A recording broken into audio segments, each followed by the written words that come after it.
بسم اللہ الرحمن الرحیم۔ السلام علیکم ناظرین۔ ایک دفعہ سلطان صلاح الدین ایوبی رحمۃ اللہ علیہ ایک بستی سے گزرے تو بڑے درخت کے نیچے لوگوں کا بہت ہجوم لگا ہوا تھا۔ سلطان صلاح الدین ایوبی ہجوم کو دیکھ کر اس درخت کے قریب گئے تو ایک 17 سالہ نوجوان کی لاش پڑی ہوئی تھی، جس کے چہرے پر نہ ہی داڑھی اور نہ ہی مونچھیں تھیں۔ اس کا چہرہ قدرتی ہی ایسا تھا، سارے گاؤں والے حیرت سے دیکھ رہے تھے۔ سلطان نے پوچھا کہ یہ کون ہے؟ گاؤں والوں نے کہا کہ حضور، ہم اس کو نہیں جانتے، یہ ہمارے علاقے کا نوجوان نہیں ہے۔ سلطان نے اس کے قاتل کو تلاش کرنے کی پوری کوشش کی، لیکن کوئی سراغ نہ ملا۔ آخر کار اتنے میں اس گاؤں کے اندر ایک بوڑھا بزرگ جو کہ بہت عقل مند تھا اور اپنی عقل مندی کی وجہ سے پورے علاقے کے اندر مشہور تھا، اس نے کہا حضور، میرے پاس ایک ترکیب ہے جس سے ہم قاتل کو تلاش کر سکتے ہیں۔ سلطان صلاح الدین ایوبی نے کہا کہ وہ کیسے؟ اس نے کہا حضور، آپ اس جگہ جس کی نوجوان کی لاش پڑی ہے، اس درخت کے نیچے ایک 3 ماہ کا بچہ رکھ دیں اور پھر دیکھیں۔ بسم اللہ الرحمن الرحیم۔ سلطان صلاح الدین ایوبی رحمۃ اللہ علیہ کے دور سلطنت کے دوران مصر کے شہر کے اندر ایک گاؤں آباد تھا۔ اس گاؤں کا نام ہنجنیلا تھا۔ اس گاؤں کے پاس میں ہی ایک بہت بڑا درخت تھا۔ بہت سارے مورخین لکھتے ہیں وہ درخت کئی سو سالوں سے وہاں پر موجود تھا اور اس کا قد بہت بڑا ہو چکا تھا اور وہ بہت پھیل چکا تھا اور وہ درخت اپنی شکل کی وجہ سے بہت پرانا لگتا تھا۔ ایک دن گاؤں کا ایک کسان اسی درخت کے پاس سے گزرا تو اس درخت کے نیچے ایک 17 سالہ نوجوان کی لاش پڑی ہوئی تھی۔ دیہاتی نے جب اس 17 سالہ نوجوان کی لاش کو دیکھا تو وہ بڑا حیران و پریشان ہو گیا۔ اسے سمجھ میں کچھ نہیں آ رہا تھا کہ وہ کیا کرے۔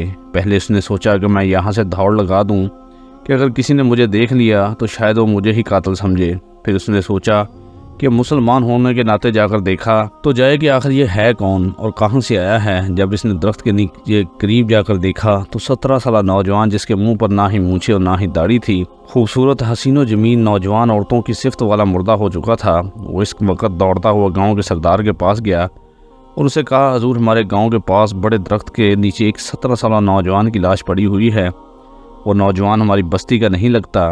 یہ بات آگ کی طرح پورے گاؤں میں پھیل گئی اور سارے گاؤں والے اس درخت کے نیچے پہنچ گئے۔ بستی کے ہر نوجوان نے اس لاش کو دیکھا، لیکن کسی کو معلوم نہیں ہوا کہ آخر یہ نوجوان کس جگہ سے آیا ہے۔ بہرحال اس نوجوان کی لاش کو اٹھایا گیا۔ اٹھانے کے بعد اس کو بستی کے اندر لے گئے۔ وقت گزرتا رہا، قاضی صاحب کے پاس مقدمہ لایا گیا۔ قاضی صاحب نے مکمل تحقیقات کرائی، لیکن قاضی صاحب کو اتنا بھی پتہ نہ چلا کہ آخر یہ نوجوان کہاں سے آیا ہے۔ قاتل کو تلاش کرنا تو دور کی بات۔ بہرحال گاؤں کے سردار نے حکم دیا کہ اس لاش کو غسل دینے کے بعد آبائی قبرستان میں دفن کر دیا جائے۔ اس کو دفن کرنے کے بعد سردار نے قاضی صاحب کو اپنے پاس بلایا اور کہا کہ قاضی صاحب، ہمارے گاؤں کے اندر ہی اس نوجوان کی لاش پڑی ہوئی تھی، لہٰذا اس کے قاتل کو تلاش کرنا ہم سب کی ذمہ داری ہے۔ آپ کو جو بھی سہولیات کی ضرورت ہو اب مجھے بتائیں، لیکن اس نوجوان کے قاتل کو ضرور تلاش کیا جائے۔ قاضی صاحب نے کہا کہ سردار صاحب، مجھے 3 گھوڑے اور چند سپاہی چاہیے۔ سردار نے اسی وقت سپاہی اور گھوڑے دے دیے۔ قاضی صاحب نے پورے علاقے کو چھان مارا، حتیٰ کہ ہر گاؤں، ہر بستی، ہر قبیلے سے پتہ کرایا گیا، لیکن کوئی بھی اس نوجوان کو نہیں پہچان سکا۔ لیکن جب اس نوجوان کی لاش کو اٹھایا گیا تو اس کے پیٹھ کے پیچھے خنجر لگا ہوا تھا۔ قاضی صاحب نے ایک سپاہی کو بھیجا اور کہا کہ یہ خنجر لے جاؤ اور جا کر معلوم کرو یہ خنجر کس لوہار نے بنایا ہے اور اس کو کس نے خریدا ہے۔ سپاہی مختلف بازاروں کے اندر گیا، پتہ کرتا رہا، لیکن کسی نے بھی نہیں کہا کہ یہ خنجر ہم نے بنایا۔ آخر کار ایک بوڑھا بزرگ جو ایک چھوٹی سی دکان پر بیٹھا ہوا تھا، سپاہی نے سوچا کیوں نہ اس بوڑھے لوہار سے بھی پوچھا جائے، ہو سکتا ہے یہ خنجر اسی نے بنایا ہو یا پھر اس خنجر کے بارے میں کوئی معلومات دے دے۔ سپاہی جب اس بوڑھے بزرگ کے پاس گیا تو بوڑھے بزرگ نے جب خنجر کو دیکھا تو وہ چونک گیا اور کہا کہ یہ خنجر تمہارے پاس کیسے آیا؟ اس نے کہا کہ یہ خنجر ایک لاش کی پیٹھ میں گھونپا گیا ہے۔ یہ سن کر بوڑھا لوہار خوفزدہ ہو گیا اور کہا کہ یہ خنجر نہ ہی میں نے بنایا ہے اور نہ ہی آج کے دور میں کوئی بھی یہ لوہار اس کو بنا سکتا ہے۔ یہ خنجر بہت قدیم ہے اور اس طرح کے خنجر میرے دادا بناتا تھا۔ یہ سن کر سپاہی بڑا حیران ہوا اور کہا اس طرح تو پھر مجرم کو تلاش کرنا مشکل ہوگا۔ وہ قاضی صاحب کے پاس آیا اور قاضی صاحب کو ساری صورتحال کے بارے میں آگاہ کیا۔ اب قاضی صاحب کو کوئی بھی راستہ نہیں دکھ رہا تھا۔ قاضی صاحب نے پوری کوشش کی، حتیٰ کہ قاضی صاحب نے اپنے سپاہیوں کو حکم دیا کہ 3 راتوں تک مسلسل اس درخت سے دور دور تک کہیں چھپ کر بیٹھ جاؤ، ہو سکتا ہے کہ مجرم جس نے اس کو قتل کیا وہ دوبارہ اس جگہ پر آ جائے۔ لیکن سپاہی مسلسل 3 دن تک وہاں چھپ کر بیٹھے رہے، لیکن کوئی بھی اس کی کوئی سراغ نہ ملا۔ بہرحال وقت گزرتا رہا اور اس بات کو گزرے ہوئے تقریباً 1 سال گزر چکا تھا۔ اب لوگ اس بات کو بھول چکے تھے اور قاضی صاحب بھی اس مقدمے کو اپنی کتاب میں بند کر چکا تھا۔ اور یہ مقدمہ قاضی صاحب کی زندگی کا واحد مقدمہ تھا جس کو قاضی صاحب حل نہیں کر سکا۔ اکثر اوقات قاضی صاحب اس مقدمے کے بارے میں سوچتا کہ کہیں اس کا کوئی سراغ مل جائے، لیکن قاضی صاحب کو کوئی ایسا سراغ نہیں ملا۔ بہرحال وقت گزرتا رہا۔ 1 سال کے بعد گاؤں کی کچھ عورتیں اسی درخت کے پاس سے گزریں تو انہوں نے دیکھا کہ اس درخت کے نیچے ایک نامولود بچہ پڑا ہوا تھا۔ گاؤں کی عورتیں بڑی حیران و پریشان ہو گئیں اور اس نامولود بچے کو اٹھایا اور اس کو گاؤں کے اندر لے آئیں، اور یہ خبر گاؤں میں آگ کی طرح پھیل گئی کہ اب لاش کے بعد اس درخت کے نیچے ایک بچہ پڑا ہوا ملا ہے۔ یہ خبر پھیلتے ہی سارے گاؤں والے ان عورتوں کے گرد جمع ہو گئے اور قاضی صاحب اور سردار کو بھی اس بات کی خبر ہو گئی کہ حضور اسی درخت کے نیچے ایک نامولود بچہ پڑا ہوا ہے، اور ہمارے گاؤں کے اندر کوئی بھی ایسی خاتون نہیں جس نے چند دن پہلے کسی بچے کو جنم دیا ہو، اور اس سے یہ بات بھی ظاہر ہوتی ہے کہ یہ بچہ کسی اور گاؤں سے آیا ہے، یا پھر جس بھی گھر میں بچے کی پیدائش ہوئی اس نے چھپ کر پیدائش کروائی، لیکن ہمارے خیال میں ہمارے گاؤں میں کوئی ایسی حاملہ خاتون نہیں تھی جس کا بچہ پیدا ہوا ہو۔ یہ سن کر قاضی صاحب مزید پریشان ہو گیا کہ اب اس بچے کی ماں باپ کو کیسے تلاش کیا جائے، آخر کیسے پتہ لگایا جائے کہ اس بچے کو آخر کس نے یہاں رکھا۔ اب سردار صاحب نے قاضی صاحب کو کہا کہ قاضی صاحب اب بات آ گئی ہے ہمارے گاؤں کی ساکھ کی، اب بات آ گئی ہے ہمارے گاؤں کی عزت کی۔ اب اگر ہم اس بچے کے ماں باپ کو یا اس بچے کو یہاں رکھنے والے کو تلاش نہ کر سکے تو ہماری عزت ختم ہو جائے گی، ہمارا گاؤں اپنی ساکھ کھو بیٹھے گا اور ہمارا گاؤں بہت بدنام ہو جائے گا۔ قاضی صاحب اسی وقت اپنے گھر لوٹا، آ کر 2 نفل نماز ادا کی اور سجدے میں گر کر دعا مانگنے لگا، اے میرے مالک، میں نے اپنی 50 سالہ زندگی کے تجربے سے کسی بھی مقدمے کو اپنے ہاتھ سے جانے نہیں دیا، کبھی کوئی مجرم میرے ہاتھ سے بچ کر نہیں گیا، کوئی ایسا مقدمہ میرے پاس نہیں آیا جس کو میں سلجھا نہ سکا، آخر یہ مقدمہ میرے لیے اتنا پیچیدہ کیوں ہو رہا ہے؟ اے میرے مالک میری مدد فرما۔ قاضی صاحب سجدے میں ہی پڑے ہوئے تھے، اتنے میں قاضی صاحب کے دماغ میں خیال آیا، کیوں نہ میں اپنا یہ مقدمہ لے کر اپنے وقت کے سلطان صلاح الدین ایوبی کے پاس چلا جاؤں، میرا سلطان ہی میری مدد ضرور کرے گا۔ قاضی صاحب سمجھ چکے تھے کہ یہ اشارہ قدرت کی طرف سے ہے، اور قاضی صاحب اسی وقت اپنے گھوڑے پر سوار ہوا اور سلطان صلاح الدین ایوبی رحمۃ اللہ علیہ کی طرف سفر شروع کر دیا۔ وقت گزرتا رہا۔ چند دنوں کے بعد قاضی صاحب سلطان کے دربار میں حاضر ہوا۔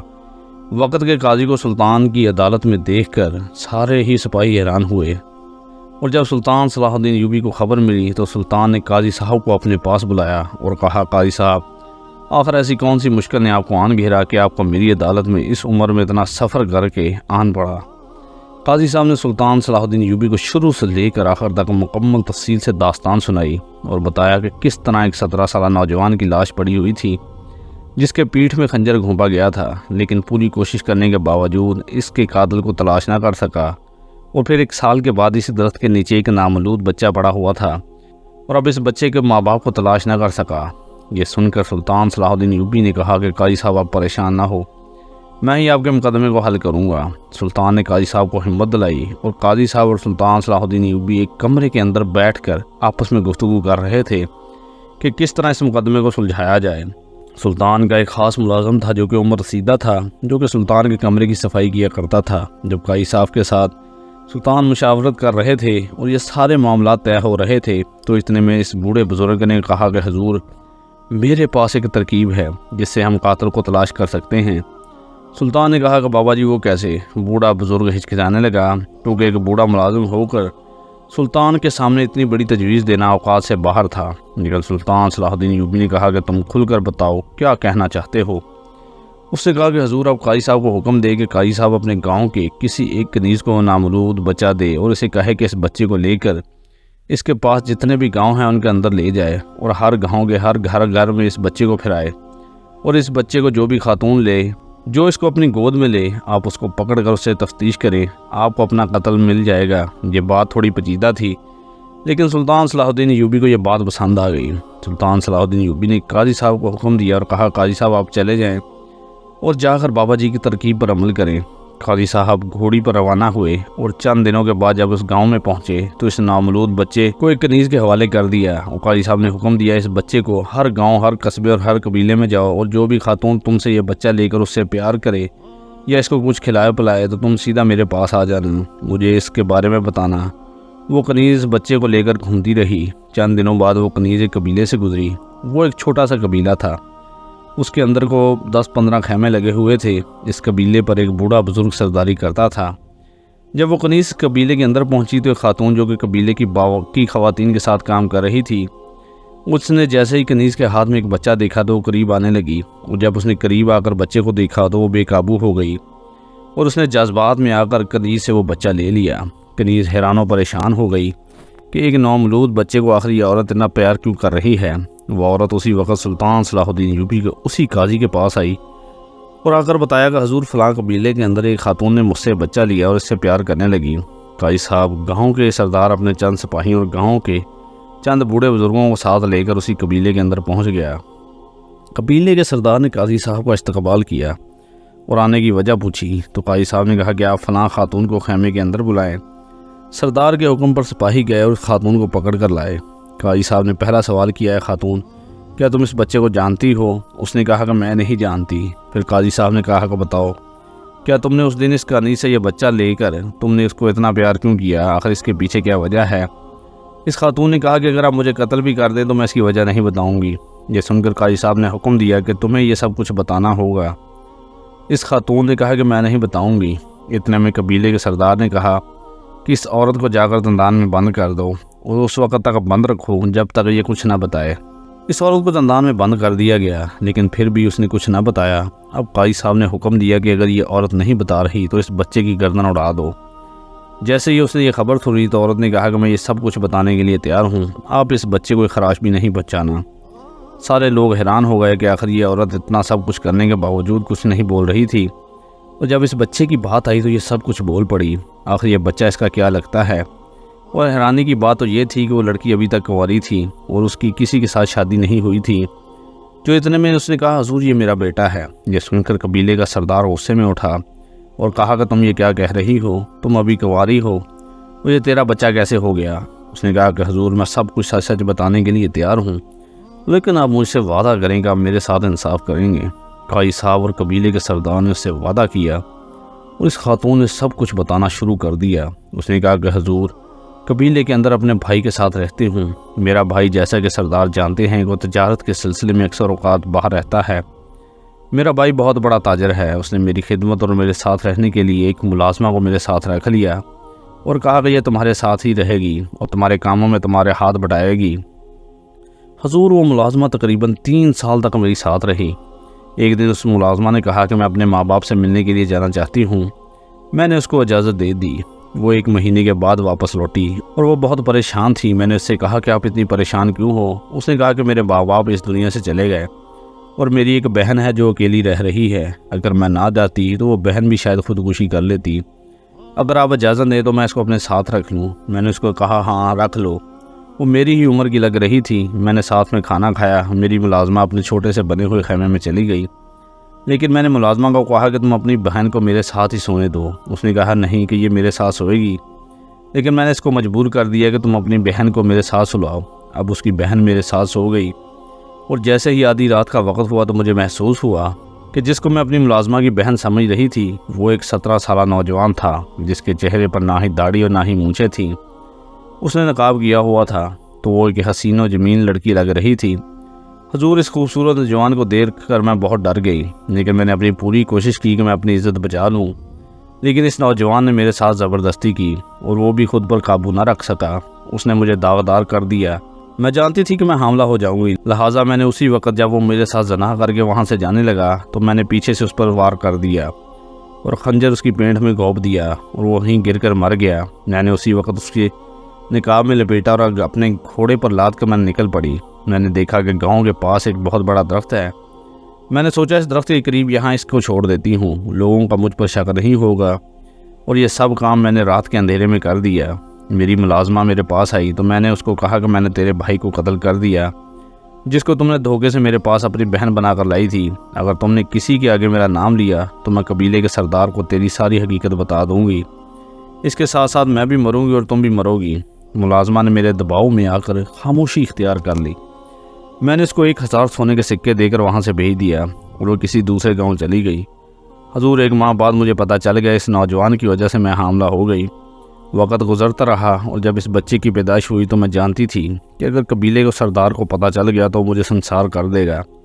لہٰذا میں نے اس بچے کو اسی درخت کے نیچے رکھ دیا اور میں نے سوچا کہ جس گاؤں والوں نے اس نوجوان کی لاش کو اٹھایا تھا وہ اس بچے کو بھی اٹھا لیں گے۔ یہ سن کر قاضی صاحب نے کہا کہ تم نے 9-10 ماہ اپنے پیٹ میں بچے کو رکھا، کیا قبیلے والے کو شک نہیں ہوا؟ اس نے کہا اس بچے کی خاطر میں نے اپنی زندگی کو بہت مشکل کر دیا تھا۔ یہ سن کر قبیلے کا سردار قاضی صاحب کی طرف دیکھنے لگا، پھر اس نے خاتون سے کہا حضور اب آپ ہی انصاف کریں کہ جس نوجوان نے میرے ساتھ دھوکے سے زنا کیا اور مجھے حاملہ کر دیا، میں اپنی عزت بچانے کی خاطر اس کو قتل نہیں کر سکتی تھی۔ یہ سن کر قاضی صاحب کی نظریں جھک گئیں اور اس کے بعد قاضی صاحب نے وہ بچہ اس عورت کے حوالے کرتے ہوئے کہا کہ تمہاری شادی کا ذمہ دار قبیلے کا سردار ہوگا، اور اس کے بعد قاضی صاحب نے اس عورت کو بری کر دیا اور قاضی صاحب اپنے گاؤں کی طرف روانہ ہو گیا۔ چند دنوں کے بعد سلطان صلاح الدین ایوبی عدالت میں موجود تھے کہ وہ قاضی صاحب دوڑتا سلطان کے پاس گیا اور کہا حضور جس ملازم کو آپ کے پاس ایک چھوٹی سی ملازمت پر رکھا گیا ہے اس کو آپ محل میں شاہی قاضی ہونا چاہیے۔ سلطان نے کہا کہ وہ کیسے؟ اس نے کہا حضور جو ترکیب آپ کے ملازم نے بتائی وہ کام کر گئی اور اتنی بڑی مشکل پہیلی میں نے سلجھا لی، میں نے قاتل کو پکڑ لیا اور اس بچے کی ماں باپ کے حوالے کر دیا، اور اس کے بعد اس قاضی نے سلطان صلاح الدین ایوبی کو مکمل داستان سنائی۔ یہ سن کر سلطان صلاح الدین ایوبی بڑے حیران ہوئے اور اس کے بعد اس بوڑھے بابا کو اپنے قریبی صلاح کار مقرر کر دیا۔